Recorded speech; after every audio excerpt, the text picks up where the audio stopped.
बातमी आहे घरातील पाळीव प्राणी व मित्र म्हणून राहत असणाऱ्या 2 कुत्र्यांपैकी एकावर हल्ला झालेल्या कुत्र्याची। वारुळवाडी येथील शेतकरी सुरेश कमलाकर वारुळे यांच्या 2 पाळीव कुत्र्यांपैकी एकावर रात्री 11:30च्या दरम्यान बिबट्याने हल्ला करून त्याला ठार केले आहे। मात्र त्याचा दुसरा सहकारी कुत्रा अगदी हतबल होऊन भीतीपोटी हा प्रसंग पाहतच राहिला। थोड्या वेळाने ह्या प्रसंगातून सावरल्यावर ह्या कुत्र्याने भुंकायला सुरुवात केली व कमलाकर वारुळे यांचा मुलगा तेजस याला जाग आल्यावर त्यांनी कुत्रा का भुंकत आहे या शंकेपोटी घरातील सीसीटीव्ही फुटेज तपासले असता हा धक्कादायक व्हिडिओ समोर आला आहे।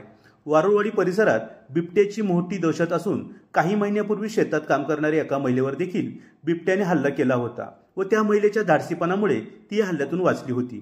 दिवसेंदिवस बिबट्याचे वाढत चाललेले हल्ले येथील नागरिकांसाठी चिंतेची बाब बनली असून वन विभागाने त्वरित या ठिकाणी पिंजरे लावून बिबट्यांचा बंदोबस्त करावा अशी मागणी स्थानिक ग्रामस्थांकडून केली जात आहे। Day to day news, Narayangaon.